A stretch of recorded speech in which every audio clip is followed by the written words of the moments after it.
Welcome back to Royals Weekly. I am your host, Marcus Mead, and joining me as always, he founded the American Association of Ascot Lovers, my brother Mike. I am the foremost expert on, decoration for one's lower neck and upper chest. Why don't you ever wear them for the show? The YouTube reviewers would love to see them. They love. Well, you got to wear like more of her button ups, and I'd like to dress down for the show. I'm a man of the people. But given how you've revolutionized the Ascot game, I figure you may make a T-shirt Ascot. Let's. Oh yeah, that's what we need right there. Let's get a Royals T-shirt that's got one just painted in right here. Mm-hmm. Yeah, right now. Or you can start wearing V-necks, like deep V's with an ascot. There we go. People might think it's just because hey, he's pretentious and likes clothing that is completely for fashion and serves no purpose. No, it's actually because I can't grow any chest hair, and so that masks my shame. Mm-hmm. It's like a dolphin over there. It's weird. But yeah, on this week's episode, you may prefer we not talk about baseball, but that's what this is. This is a baseball show. We're going to talk about Royals baseball, whether you like it or not. And so that's what we're going to do. We're going to start by reviewing. I forgot to update this little section. So it says a winning homestand. It was not a winning homestand. We're going to start by reviewing what was a garbage pile of a road trip instead. Yay. And then we're going to dig a little bit into where the team's at right now, where they stand, what the future might look like. It's looking a little different. I think a lot of people hoped it would. And so we're going to dig into what that might mean moving forward. And then, of course, we'll preview this week's games, hoping that the long homestand that they're starting this week can help kick off a little more success for the boys in blue. But we want to remind you to make sure you're subscribing to the Royals Weekly Substack if you'd like more of this type of content. Okay, it's $5 a month, but you get 2 extra episodes. You get an article every week, although I forgot to post the one today because I've been in Asheville, North Carolina for a few days, and then I had to grind a stump today. Long story. Maybe we'll get into it at some point.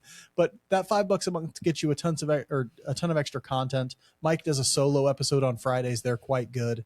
And we just love providing that extra content and having conversations with people on the Substack. So royalsweekly.substack.com. Go ahead and subscribe if you can. I think a lot of people would really, really like that. If not, rate and review us on all the places you can. Apple Podcasts. We like to read those Apple Podcast reviews right here on the show. Didn't have any new ones this week, but we also sometimes read the YouTube comments.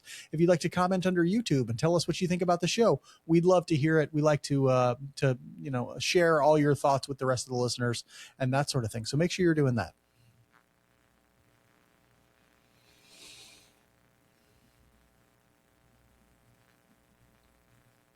All right, you may prefer we not talk about last week and just kind of try and forget that it happened, but it did happen, so we got to talk about it. And then we're going to start our review of last week like we typically do with roster news.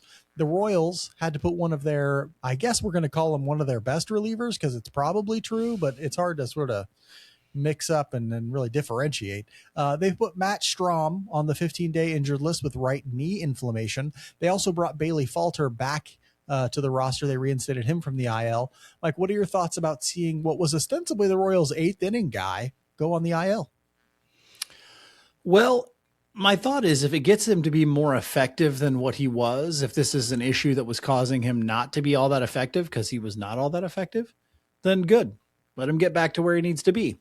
Did you see the outing where he was pitching and the broadcast even mentioned it? I rarely listen to the broadcast, which is why I pronounce every guy's name wrong. But I was listening for some reason to this one, and they mentioned something briefly there, and I was like, that was interesting. Just that he kind of looked like he had a little bit of a grimace or something when he landed at one point, and I'm like, he kept pitching, so nobody really, they didn't keep talking about it or anything. And then I think it was 2 days after that or something, he's on the IL. It's like, okay, well, there was something there. But yeah, if he can go onto the IL, become, fix whatever he's got to fix, become more effective. You can work on other things when you're on the IL too. So that would be something smart to do. He'll get some rehab assignments most likely, or a rehab assignment where he gets some appearances. So that would be nice. Falter coming up to replace him is interesting because I actually think a guy like Falter's skill set is the most useful thing that they need right now, which is a guy who can pitch multiple innings still. Don't get me wrong. What they really need is dominant back end bullpen stuff. Yeah. That's not going to happen. That doesn't. They need Mason Miller and that doesn't come off the IL. Yeah, like that. That's not what Bailey Falter ever was or is going to be. But I think the idea that he can pitch multiple innings is something that you like right now, and I think we've kind of already seen him do that yesterday. Kind of take a bullet when they weren't really playing all that well, but you know, he's certainly not an upgrade. I mean, that's where you're not going, oh, well, finally, at least we're getting Falter back off the IL. No, what you're getting is a guy who's cannon fodder most of the time and is going to pitch you 2 or 3 innings when a guy doesn't go as long as he should. And, you know, those guys get roles in Major League Baseball, but as soon as, you know, if this were a really good bullpen, Bailey Falter probably wouldn't even be coming back into it. Yeah, that might be the case. If it was a really good bullpen, he may have never made the team. I mean, we know that he has no options left, so there's not a lot of flexibility with Bailey Falter. He's either got to be on your major league team or you got to try and pass him through waivers. And if you tried to pass him through waivers, I'm pretty sure somebody would take him. Yeah, the Strom thing is interesting. You notice his throwing motion has a lot of left to right to it. He's real like left to right when he's doing it. And as a result, I wonder if that doesn't put a lot of pressure on certain parts of his knee when he lands, right? Because it's just, because he doesn't land on the front of the mound really either. No, he's almost 3/4, down the mound. And so, or like it's 45 degrees. He's not landing at 6. He's almost landing at 3 or 4 o'clock. Yeah. Yeah. Well, not maybe at 3 or 4, but like we're talking 1 or 2 for sure. Like, and so it's tough and it must put a little bit of pressure on the knee. What it's not going to do, what rehab's not going to do and time on the IL, it's not going to make him throw harder, right? Which is one of the reasons that he's probably looked worse than he has over the last couple of years, or when he did really in his prime. He just doesn't throw as hard really as he did then. And that's going to keep you from being a really effective reliever in some ways. Hopefully it does make him sharper in maybe some other ways. I think it's willing to, or like, it's not unwise necessarily to have that hope, but while he's down, you're right. Falter is exactly the type of person the bullpen could utilize, a guy who can go multiple innings, because right now their starting rotation has not been as sharp as it really needs to be sometimes. Chris Bubich goes 4 innings the other day. We saw Noah Cameron have a couple of blowups where he needed to come out early. Seth Lugo's had some issues at times. And they need guys to go a couple of innings, 3 innings, to just help them sort of soak up those innings. And maybe they give them a long shot chance to get back into a game or something like that. And so Falter's not completely unvaluable, but, it's weird losing Strom in part because Strom is one of their best relievers probably, but they don't have any that are like really, really good. And so it's like, you think to yourself, well, I'd rather replace Strom with somebody who's like a lights out dominant backing guy, but they don't have that option. So Strom's the best they got. You kind of want him in there. Like, he's like, yeah, I don't love him as an option, but I really don't like the alternative. So let's go with Strom, I guess. And now he's going to be down for a couple of weeks. Hopefully he comes back feeling better. Hopefully by sometime soon, the Royals find some solutions in the bullpen. Boy, it was a real stink pile of a week on the field for the Royals last week as they got swept by the Chicago White Sox. Yes, I said that, the Chicago White Sox. And then they dropped the first 2 games out of a 3-game series against the Cardinals. They did manage to salvage a game in St. Louis today, but I don't think any Royals fans are feeling real great about the last week. Mike, how do you feel? How do you see things when you look back at the last week? I saw slow motion diarrhea on the soul of our fan base this week. That's what I saw. It was great. It was a 90s raunchy comedy in a vein of an American Pie. I mean, it was terrible. It was right now, they are a mediocre team at best. When they're playing good, they're a mediocre team, and they're rarely playing their best. That's the hard part. It's hard to stomach the starting rotation starting to take a step back when that was the last thing holding you up to compete consistently at all. And you'd hope the offense would pick it up to kind of counter that. Hasn't happened. You haven't seen Vinny Pasquantino stepping up. Salvador Perez had a good day today, and had really a solid week, but that hasn't been enough. Jack and Carter Jensen are, I think have improved, and you've seen steps forward from those guys, but not enough to carry a lineup. Not enough to make up for how bad Vinny Pasquantino and Salvador Perez have been. Yeah, not that. And then, of course, the bullpen has been a disappointment as well since day one. And so, yeah, it's really where expectations were. Not only are they falling greatly short of that, you throw in the base running stuff and the, just some of the mental problems. And it's like, hey, right now this team, not only are they not all that fun to watch, and I don't say they're not fun to watch, I'm still enjoying watching them, but it just feels like they can't get out of their own way and they aren't as good as we thought they were. Yeah, that might be the case. And this is the first time this season. I know we're like 47 games in now, right? So they went 1-5 last week. That brings their overall record to 20-27. They're tied for last in the AL Central with the Tigers, who I think nobody expected to be down here as well.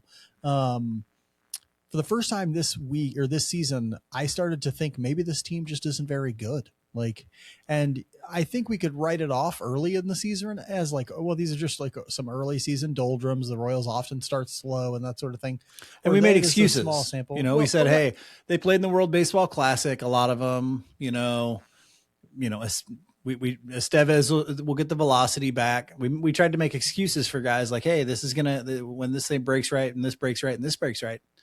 But none of those things are breaking or happening. I don't think those are excuses. I think those are more like, well, we expect Vinny Pasquantino because he starts slow all the time to pick it up. We expect certain things to happen because they typically happen, but there's nothing that says that because things typically happen, they will happen again. Like that's not necessarily a thing. And so we could write off that early season stuff as like, well, small sample size. Well, Vinny always starts slow. Well, Michael Massey always starts slow and so on and so forth. But the sample size is pretty big now. Like there's no more small sample size stuff. This is just who the team is. And we came into the season thinking a lot of like, okay, we can see the things that need to go right for them. And some of it had to do with things like age decline. They needed Salvador Perez to not go dramatically into an age decline. I don't know what you call what he's doing right now, but it sure looks a lot like an age decline, right? We needed Seth Lugo to bounce back and not look like he's got a bing age decline. Hasn't looked tremendous from him.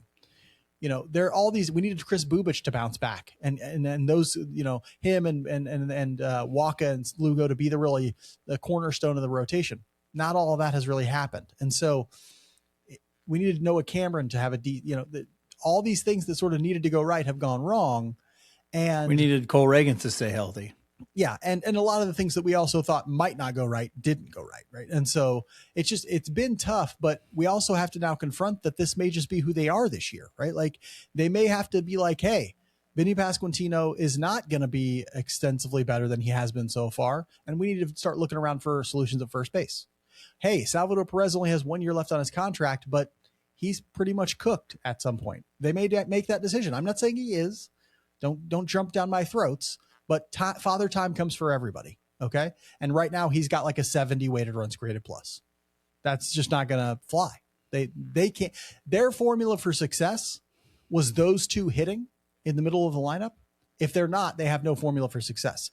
Their formula for success was Seth Lugo and Michael Waka and Chris Bubich carrying their rotation. If that's not happening, they have no formula for success.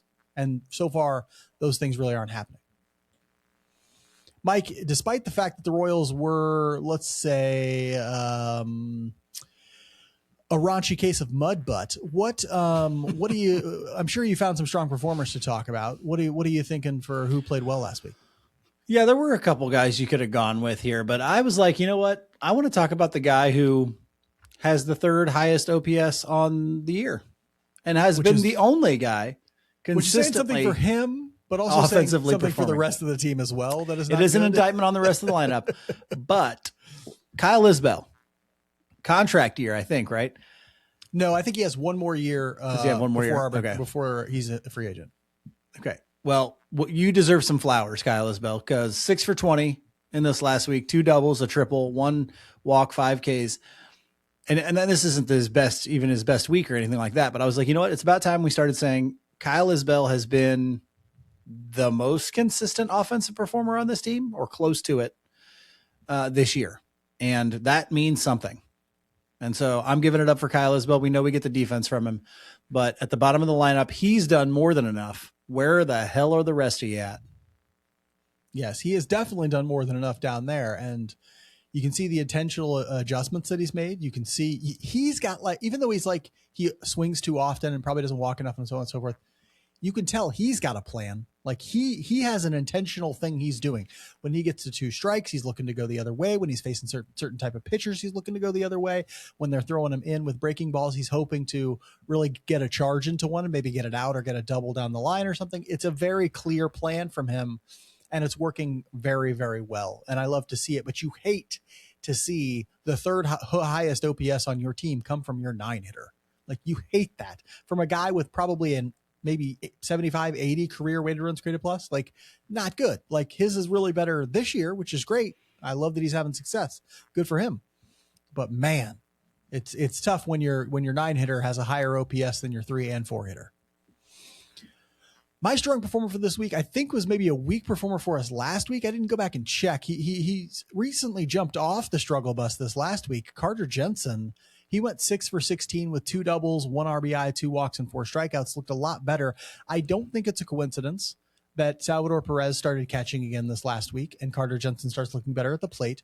That's not to say that I think that Jensen shouldn't get the majority of the catching time, or at least 50-50 catching time, because I want everybody to stay fresh. It's just to say while Salvador Perez was hurt there for a bit, Jensen was catching like 80 to 90% of the time. And I think that was maybe a little too much for him. He's just still only 22 years old, never caught full time in the minors. He always had somebody he was rotating heavily with in minor league baseball. And I think an increased catching load is something he can't handle for that long before it starts affecting his offense. And so good to see him back, having some good plate appearances, feeling a little more confident, and having more offensive success this last week. Mike, obviously there was a lot to choose from on the weak performer side. There was just it was really, really tough to choose because I had so many options. We were spoiled for choice on the weak performers. Who was your weak performer last week? Yeah, I figured we'd stop using Vinny Pasquantino as a punching bag and go with something different here. I picked Seth Lugo just because, as you mentioned, we were counting heavily on him to be, a guy who, is a 3.75 to 4 ERA kind of guy, and his ERA is there now, but we're getting less and less effective starts from Seth Lugo. 5 innings pitched this week, 8 hits, 5 earned runs, 2 walks, and 4 strikeouts to the Chicago White Sox in the game that he started. And when the offense wasn't doing anything and we needed somebody to come in and really lock up what is a young lineup, is a lineup that is not laden with tons and tons of talent anyway, he was not able to do that. So sorry, Seth Lugo, you're the weak guy this week. Yeah, he wasn't able to do that. And, it's weird because they lose a game or a couple games in a row or something like that. And then Lugo comes up in the rotation and everybody sort of thinks to themselves, hey, we need a lockdown Seth Lugo start here, go out and, give us something that we can really do something with. And it just wasn't there this last week at the very least, and hasn't really been there for the last couple of weeks at least. And, you hope that it's not age coming for him. You hope that he can find a little more success throughout the season. But right now it's a little too easy for hitters against Seth Lugo. And hopefully he can find something. It looks like, or especially early in games, he struggles to keep balls out of the middle and he gets rocked early in those games. And then he'll find it and he'll be okay. Seems like this year he's better second and third time through a lineup than he is first time through a lineup. And that White Sox series, it was the first time through the lineup. It was his second inning. He gives up 2 runs in that second inning, and then he gives up another run in the next inning or something. It's like, you haven't gotten through the lineup one time yet, and they're rocking you here. And he's just finding the middle part of that zone in the first and second inning constantly. And they're hitting him really hard in those early innings. And the question really becomes then, will those be good luck line drive outs? Or how much damage are they going to do in that? And, sometimes he's gotten away with some stuff early in the innings and it hasn't been so bad for him to find that really sharp elite command and stuff like that. But if they can get to him in those early innings, then it can be rough. He can put up a 4 spot in the first inning or 2 and then be fine after that, but he still gave up 4 runs, right? So the guy I'm talking about, also a pitcher this week. And I think this is part of what has to be a conversation about how well the rotation has done, because it just hasn't been quite as good as it's been the last 2 years. And the team needs it to be. It's not to blame the pitching. It's just to say they need top 10 pitching, and they haven't gotten it for the last few weeks, right? That's my week performer is Chris Bubich, another rotation guy. He only went 4 innings in his start this week, gave up 5 earned runs, 1 home run, 3 walks, 4 strikeouts. We've seen him give up some walks this year and it not bite him in the ass. We've seen him give up some walks this year and bite him in the ass. It's just one of those things for him. Like, his command hasn't been overly sharp all season long. And he's another one who sometimes it'll look real bad in the early innings and then he'll start get into a groove and find it a little bit. But it's just not something that was really sharp this last week. And as a result, we see him take one on the chin. They need him to be really better. They need him to be better no matter what, because if the Royals don't get back into this, if they don't start playing better, he has to be their number 1 trade chip come the deadline time. And they don't want to be trying putting him on the market when he's got a 5.4 ERA. They want him to be much better than that, much more attractive as a pitching or as a trade chip. Mike, with all the sadness, all the depression, all the, I don't know, morose, terrible malaise, disappointment, what was your theme for the week? It was more of a fiery, angry theme. Oh, good. I like when anger is the response. Yeah, I'm letting anger sink in there. But it's from the absolute baseball classic, Bull Durham. Coach comes there. Crash Davis, really, let me preface it. If you've never seen the film, see it. First off, if you've never seen it, what the hell are you doing? Like, you're a baseball fan. Watch the movie. Go watch the movie Bull Durham. But the coach is looking for something to get his team going in the middle of a funk. And he goes to crafty veteran Crash Davis, and Crash says to him, "Hey, they're kids. Scare them." And so he goes nuclear, throwing all the baseball bats into the shower while the guys are in the shower. He's like, "Everybody get in the shower." And then he says, "This is a simple game. You throw the ball, you hit the ball, you catch the ball. You got it? That's it. That's my theme this week. It's a simple game, fellas. You throw the ball, you hit the ball, you catch the ball. Don't overcomplicate that and go win some baseball games." Especially the win some baseball game part. That's Good golly. what they really got to do. Good golly. Don't overcomplicate it and go win some baseball games. Okay. So oddly, we both chose baseball media for our theme this week because I chose a line from the just amazing baseball themed television show, Brockmire. If you've never seen it, you should also go watch it because it is absolutely hilarious. A little harder to find, I feel like. It is a little harder to find. I think it's on Netflix. Not entirely sure. It was on AMC when it aired originally. I thought it was IFC originally. I think it's AMC. I could be wrong about I'm that. pretty sure it's IFC. Anyway, it stars Hank Azaria, who plays a baseball announcer, like a Denny Matthews type play-by-play guy, who's kind of legendary. And he has an absolute meltdown in the booth, and that causes him to be exiled essentially for 10 years. He comes back to America, a complete full-blown alcoholic, full-blown into drugs, trying to get his career back. It's hilarious. Just a degen. But in the very first episode, and in fact, he's when he has his mental breakdown in the booth, he is an announcer for Kansas City for the Royals, right? And but he always has they have a sponsored inning the way the Royals do, like the Sonic Slam inning, except it's called the Jerry's Gelatin Slam inning or something like that. And as he's having his mental breakdown, he's like crying, but he's also singing the Jerry's Gelatin theme song. And so I associate singing this song with like a mental breakdown and plenty of sadness. And so in my mind, I was thinking for a theme, and I'm like, oh, that's what's in my mind right now. Because when I'm sad, I just want to sing the Jerry's Gelatin theme. So it goes like this. Jerry's Gelatin, nutritious, delicious, and fun. So that's my theme for the week. That pilot episode is up there with funniest pilot episodes you've ever seen. I did look it up. Pilot. It is IFC, Independent Film Channel. It is IFC, my bad. Independent Film Channel. I think it is now on streaming services, so you can go find it there. But I think that's where I watched it even. But that first season of television is hilarious. It's hilarious.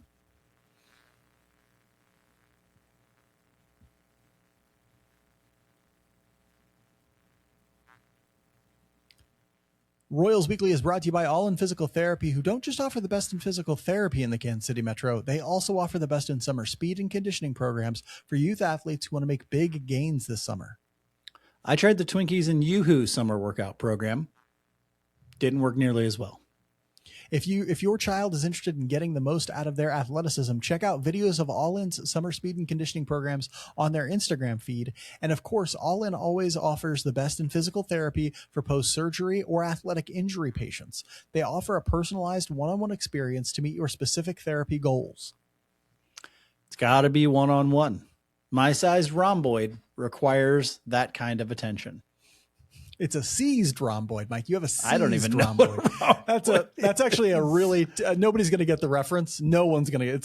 It's a reference to a joke from a TV show. Basically, I'm the only one who's ever seen. It's on Netflix. It's called Teenage Bounty Hunters. It doesn't matter. But anyway, learn more about how All In Physical Therapy can get your body back on track at allin-pt.com. That's ALLIN-pt.com, or give these very nice people a call at 816-427-5300. That's 816-427-5300. All In Physical Therapy. Your recovery goals are their number one priority.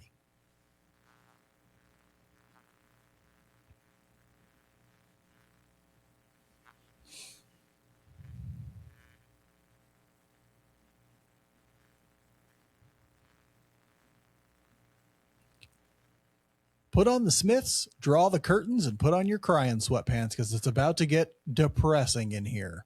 The Royals have played like absolute trash for the last week, and our Spotlight segment is going to confront a scary possibility. Maybe the Royals just aren't that good. We had high hopes coming into 2026, and I think those hopes were justified, but the opening 50 games aren't supporting those hopes. The sample sizes aren't that small anymore, and rather than the Royals being playoff contenders, they're looking more like trade deadline sellers. Their starting rotation has taken a definitive step back. Their bullpen has probably taken 2 steps back, and their lineup looks strikingly similar to 2025. That's the reality, folks. We got to deal with it. Mike, a lot of fans are either full on depressed or have already checked out on 2026. Is that too strong an emotional position? Should they be holding out just a little bit of hope? No, that is not too strong. I am completely understanding for anybody who is feeling down on this team. Now, I don't understand the checking out on the season so far, because what are you going to do? You know, you got summer, you got to do something at night. Might as well watch the Royals game. But I completely empathize with that feeling of depression. But I think that there is still some hope in there. I think the real hope comes from how bad the AL Central is, or has shown themselves to be. There's just not there's not a talent level in the AL Central that you have in some of these other divisions, but 2, just the overall makeup of these teams is not where a lot of the other ones are. And so they're going to give you some opportunities to sneak back into this. The other thing that I think is maybe promising is that when a Vinny Pasquantino has played full seasons, he has not been this bad. When Salvador Perez has played full seasons, he's not been this bad. So there is opportunities for positive regression from those guys as the year goes on. That does not mean that will happen for sure, but there's a possibility. Carter Jensen, Jack Caglione, they could improve as the year goes on as well. The tough part is I don't see how you get much improvement from your starting rotation. I don't see how you get much improvement from your bullpen. If the offense doesn't improve and carry this team, the outcomes will be bleak. And so, yeah, I do get that. But there's slivers of hope, just because, right now the Guardians are leading the division and they're not all that good. And they're not leading it by that much, honestly. Like, the Royals have been really, really bad. And that's the only sliver of hope they have, is that they've been really, really bad, but really the whole American League has been bad. And so they came in today like 2.5 out in the American League wild card. I don't know how much they're out in the division. I don't have it pulled up right in front of me, but it can't be that much. And, the American League and the American League Central have been bad, and that's their only ray of sunshine. Like, you really can't point to anything on the team. I mean, Bobby Witt Jr. has been great, right? At least, especially in the last month. But other than that, there's really no big ray of sunshine that looks like. And you're right. The big issue is it will be very difficult to improve the rotation. Now, you can hope that they get a little more consistent. You can hope that maybe Bubic finds a little more consistency. Maybe Noah Cameron just got hit by a little bit of the regression bug early, and maybe he looked much better in his most recent outing. We saw Kolek go out and deal today. And so like, maybe they can find a little something in the rotation, but they're not going out and like bringing in somebody who's going to radically alter the fortunes of this rotation. The bullpen might be even more difficult. Like honestly, like because there's just not a lot you can do. Even one arm probably doesn't do that much for this bullpen. No, and it does something, really, but not a ton. And they really can't be super aggressive at the trade deadline for a bullpen arm if they're, 5 games under 500, like, or whatever they might be by then. They can't, if they're not like in really good shape come the deadline, they can't be aggressive for a reliever. That makes no sense. And so it's tough to imagine how those things get better. And at least in the bullpen, the talent just isn't there. Like it has nothing to do with like, oh, maybe like with Bubic, the talent is there. We've seen him be a great starting pitcher. Maybe he figures it out, changes something mechanically and performs better, right? Like in the bullpen, there is none of that. Like there is no reality where somebody starts pitching way better than they have already, right? And so I don't see that as a positive. But I guess if you want to hold on to something, Royals fans, hold on to the fact that the rest of the American League sucks too. So, maybe they still got a shot to make the playoffs. Mike, if we need to reorient our minds to this season, how should we be looking at it at this point? Yeah, I actually mentioned this on the Mike's Drop episode for our Substack subscribers on Friday. And that is, this may end up, especially if, the beginning of June works out like May has so far. It really, if it's the rest of May and the beginning of June, like the beginning of May has been, we're going to start talking about this season as a success if Carter Jensen and Jack Caglione are developing. That'll be it. That'll be what a success is for this season.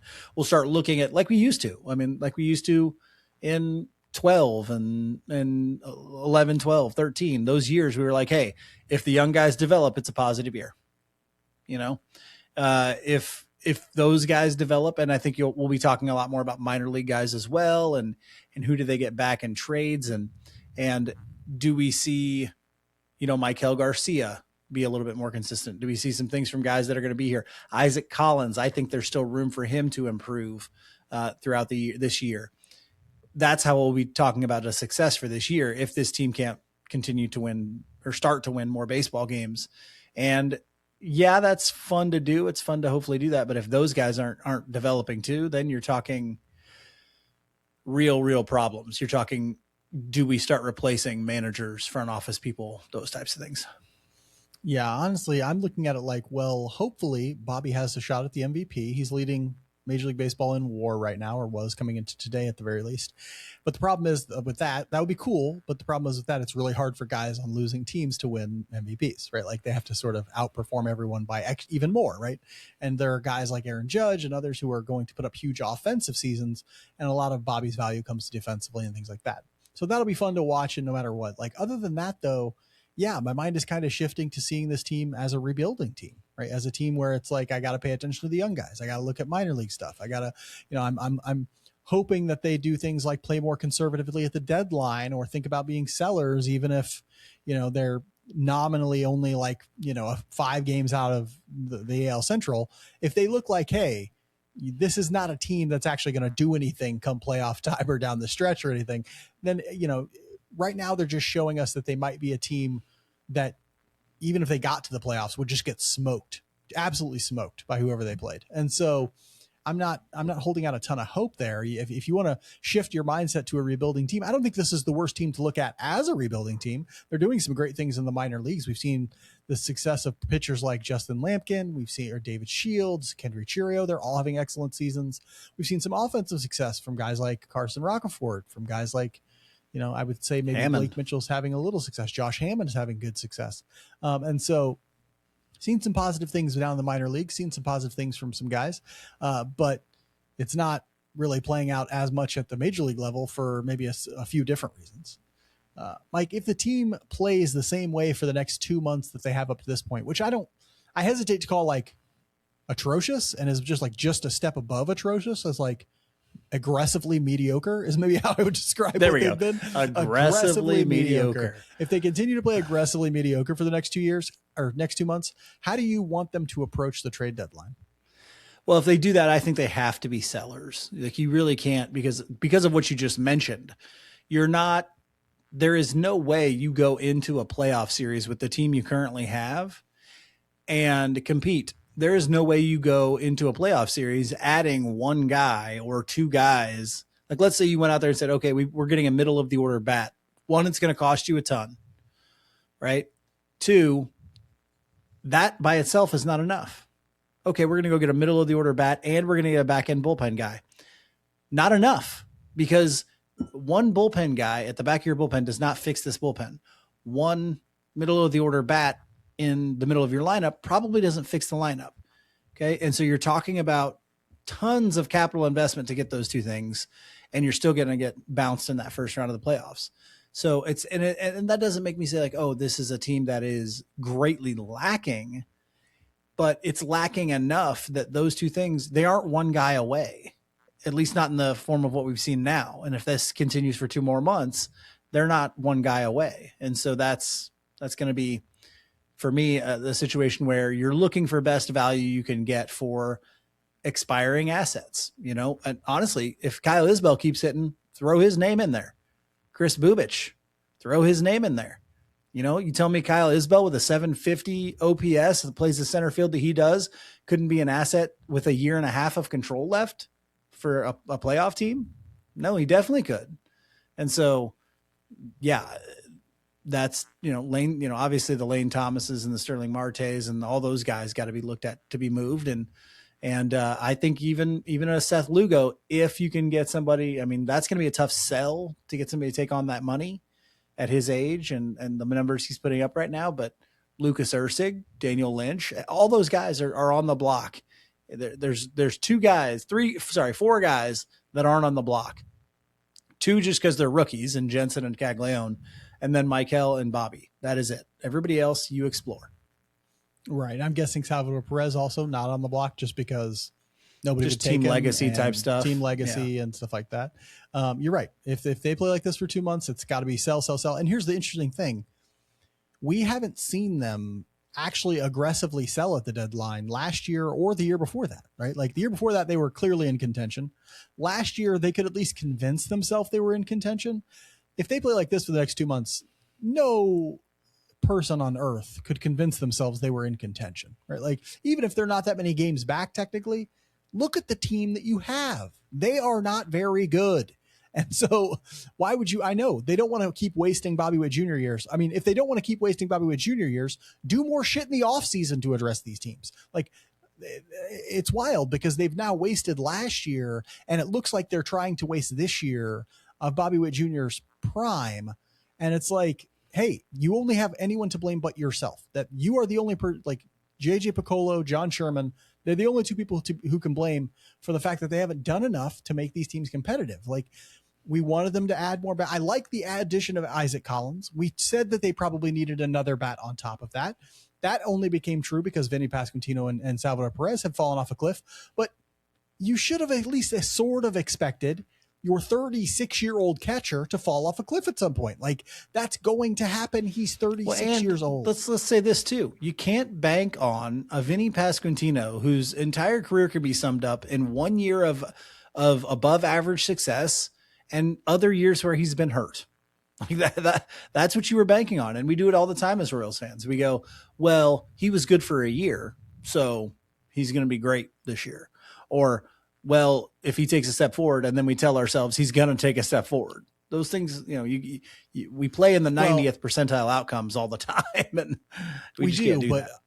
I will say that they probably should have been more prepared for the notion that Vinny Pasquantino may underperform. Yes. But also, I think that they're signaling that they didn't have full faith in Vinny Pasquantino because they haven't offered him an extension or anything like that. Right. And so, you know, people remember last year, and I mean, this has happened so many times I can't even remember, but Vinny has a good day and the fan base is like, extend him. I don't hear anybody saying that right now. I don't hear anybody saying extend Vinny Pasquantino right now.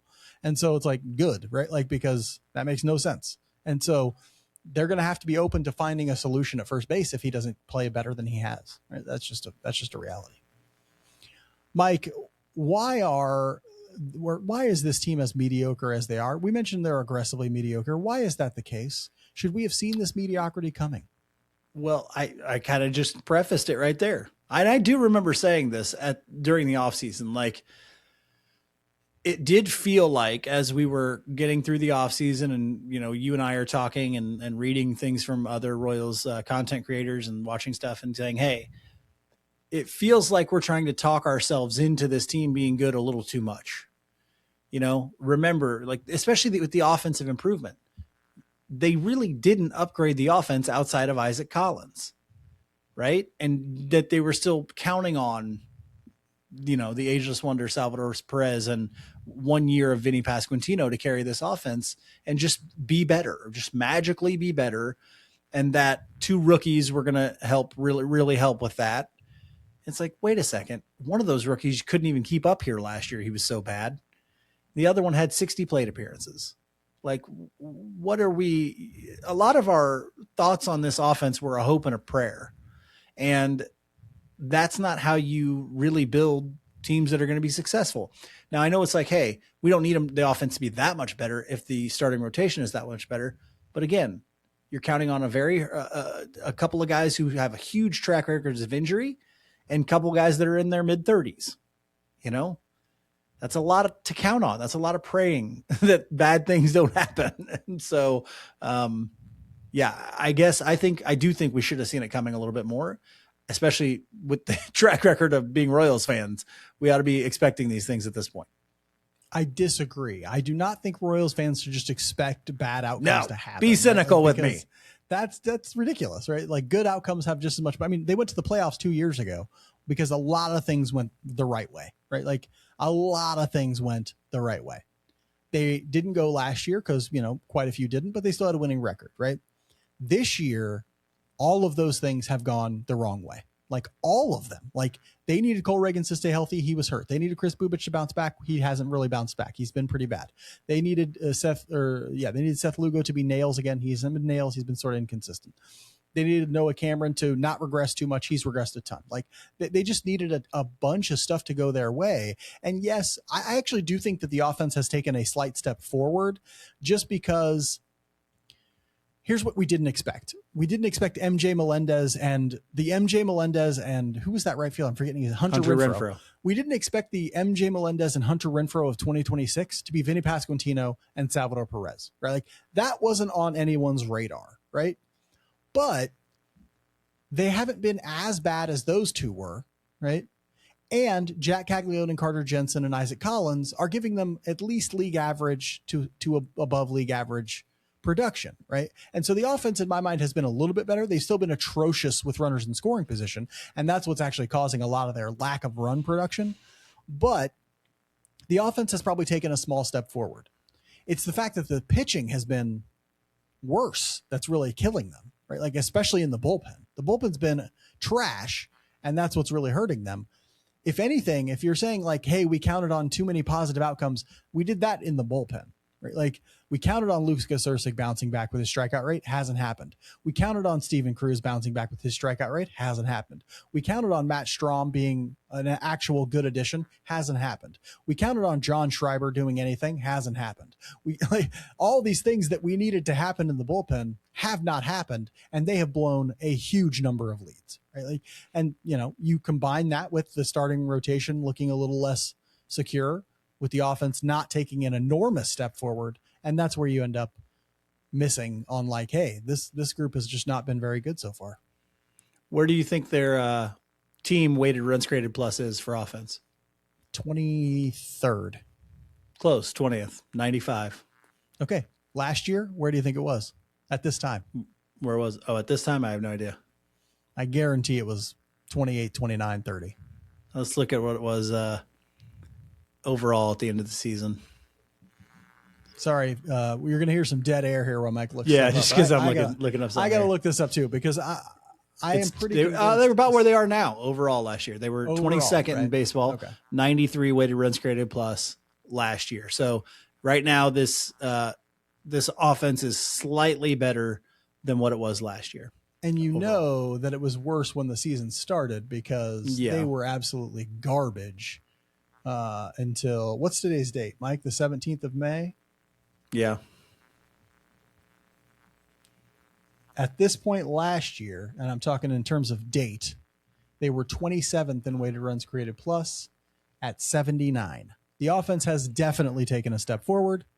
It's just the pitching has gotten worse.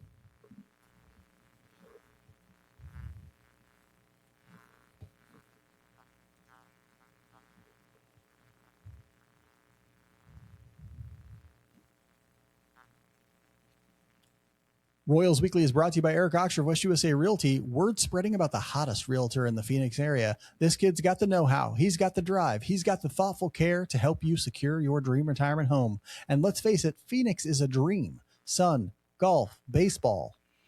I feel like if I get to Arizona and can play golf more often, I may finally break 100.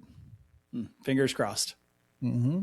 Eric Oxford ranked in the top 3% of agents in all of Arizona for the first quarter of 2026. Why? Because for Eric, it's not about him. It's about you.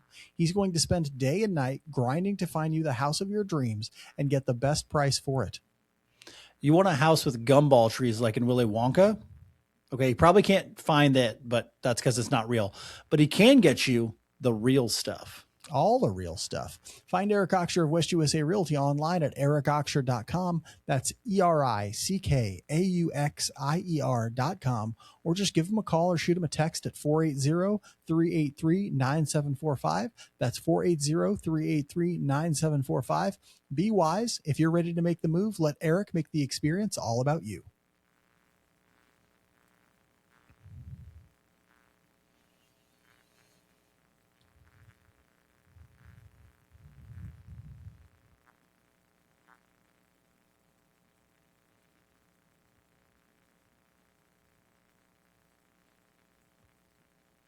It's the start of a long homestand for the Royals this week, which is good because they'll need to flush the log of a week they had last week. They'll see the Boston Red Sox for a 3-game series to start the week before an off day, and then a 3-gamer against the Seattle Mariners to end the week. Mike, tell us about the boys from Beantown. Beantown getting kicked in the beans this year.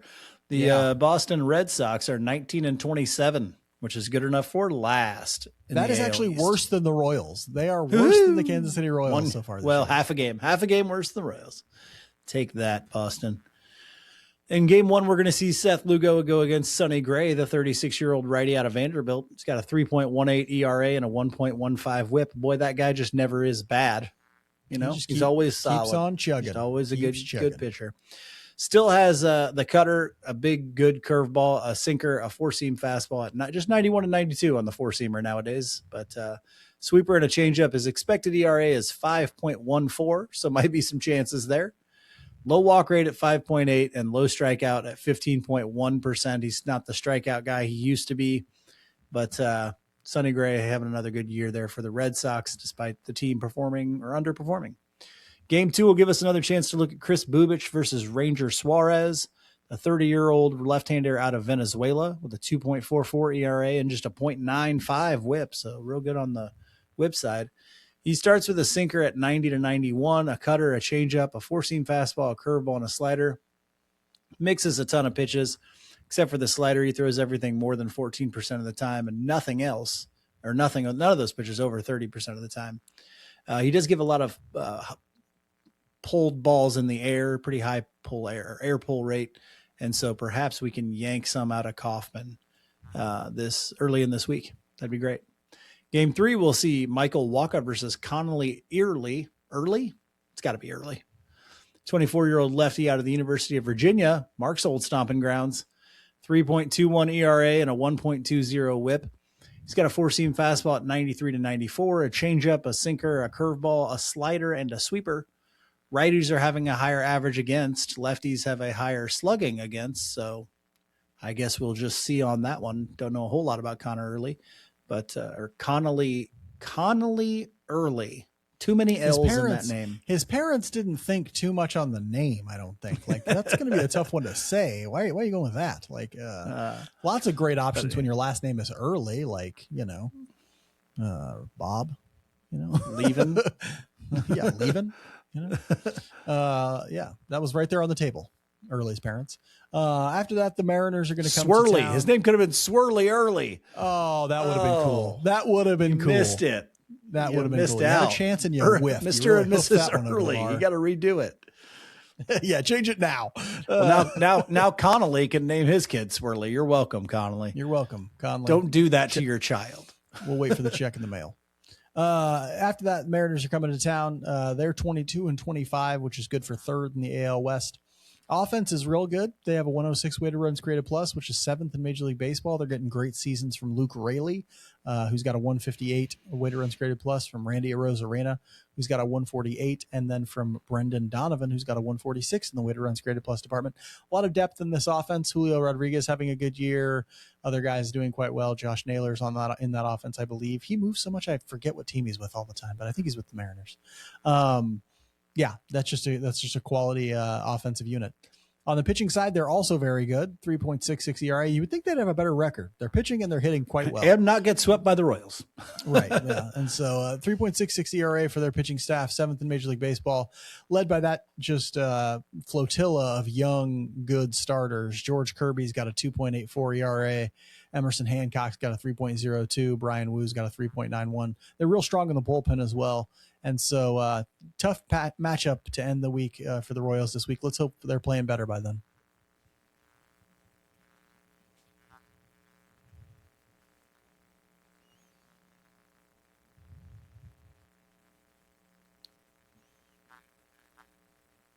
Mike, what household chores do you refuse to do yourself? Window cleaning, pressure washing, and most importantly, gutter cleaning. And why is that? What am I, a trapeze artist? I can't be climbing up on a ladder, tiptoeing for my life. I'd like to see you in the leotard, though. If you're wise like Mike, reach out to the professionals at Window Wolf for all your window cleaning, gutter cleaning, and pressure washing needs. Window Wolf is a locally operated small business with all the professional know-how to keep your feet on the ground and your house or business shining bright. I've known the owner of Window Wolf for years, and I can tell you there's no one more reliable for high-quality service. Plus, Window Wolf is revolutionizing home maintenance with their new instant price calculator, which gives you a free quote without a home visit or entering a bunch of your personal information. Window Wolf is making the process easy and the price affordable. And for a limited time only, you can get 50% off when you book using their instant price calculator. Just visit windowwolf.com. That's windowwolf.com and use the code ROYALS50. That's ROYALS50, no spaces, when using that instant price calculator, and save big bucks on quality service. Mike has a line that he isn't saying. 50% off. In this economy, we need this model everywhere. I'll take 50% off my gasoline, 50% off my health care. Useless. Sorry, I was thinking about I was daydreaming about 50% off. All the YouTube people are going to see this. Yeah, I was daydreaming about 50% off somebody coming and cleaning my gutters. Window Wolf, Yeah. I'm calling you, baby. That's true. Be smart. Let the pack handle your pains with Window Wolf. Get it together.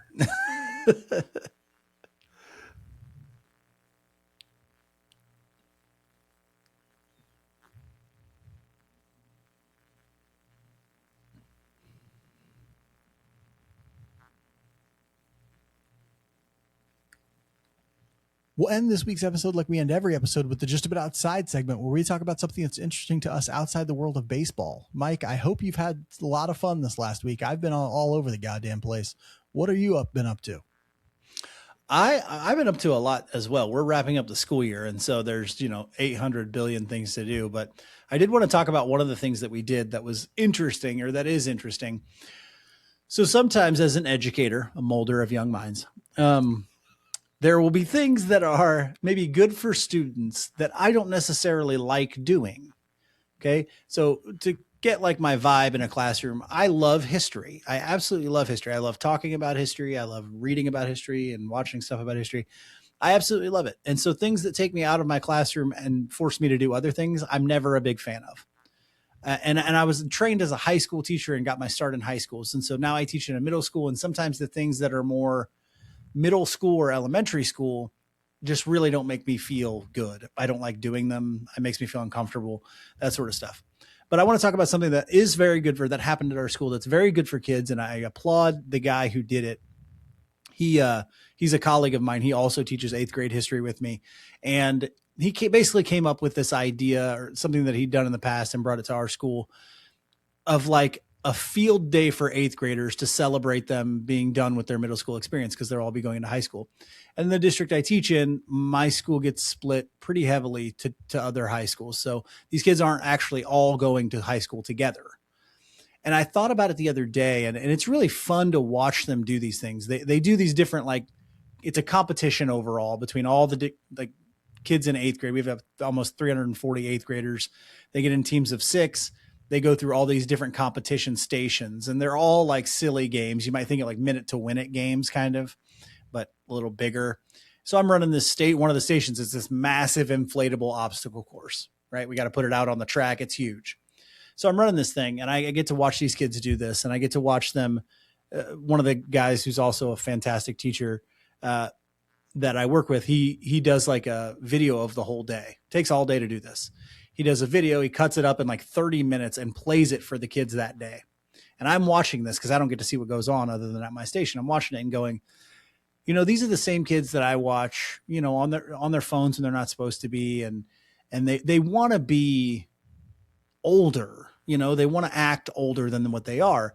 But I was stopped and I thought, as much as I kind of dread doing this thing every year, at the end of the day, I'm always happy that we did it, because it's really those kids' last chance to just be silly, for an entire day of school.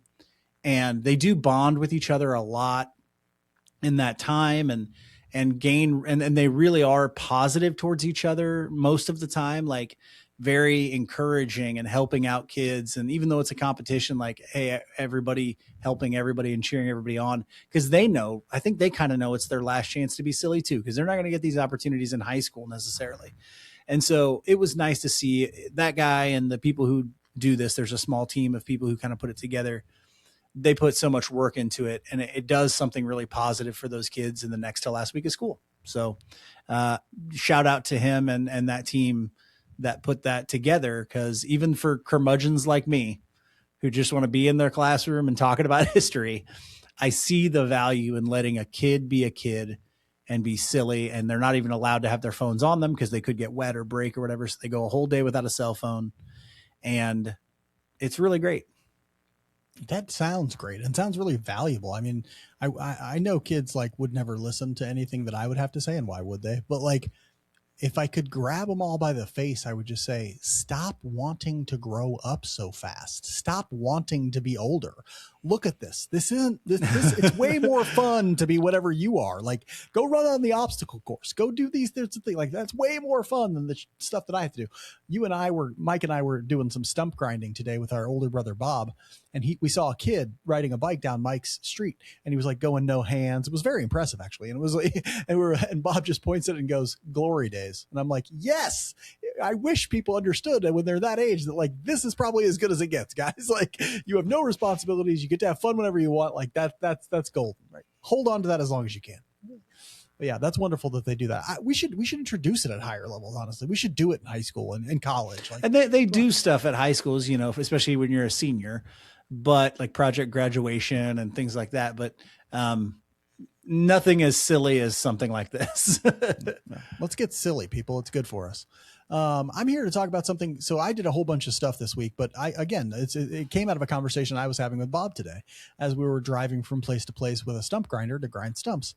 It was about sort of what gets people excited, right? And it was like the difference between like I was trying to sort of articulate the difference between getting excited about like projects and getting excited about stuff. Like, stuff doesn't excite me. I don't get excited to buy things really at all. Like I've bought many things in my life, but it doesn't really ever like give me the type of excitement that I get when like I have an idea for a new project. That gets me excited.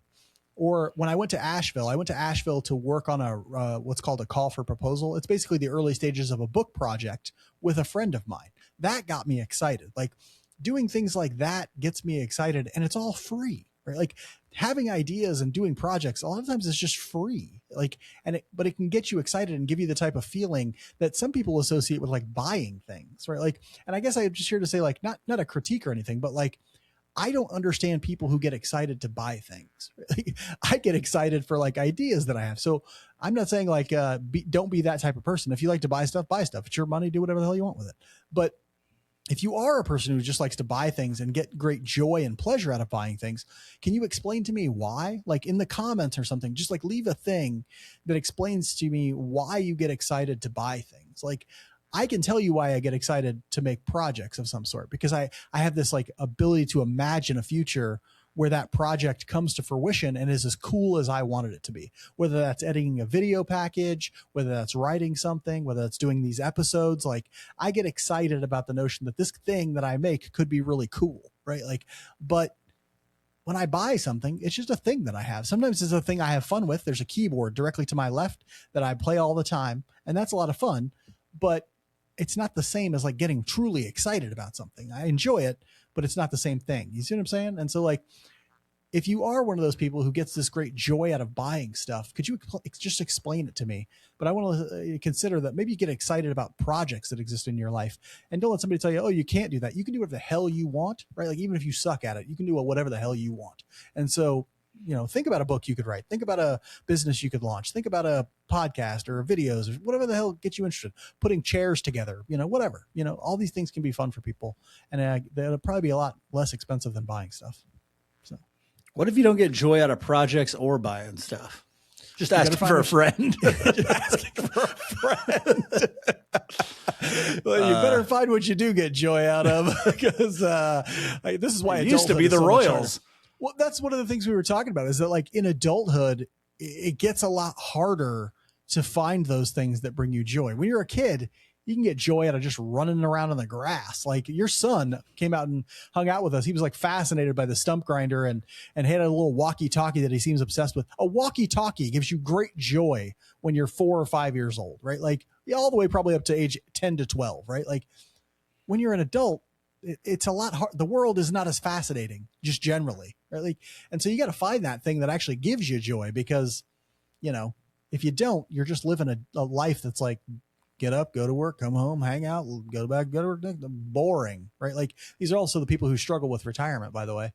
And so figure out a way to find some joy if you can get it. Try projects, might help.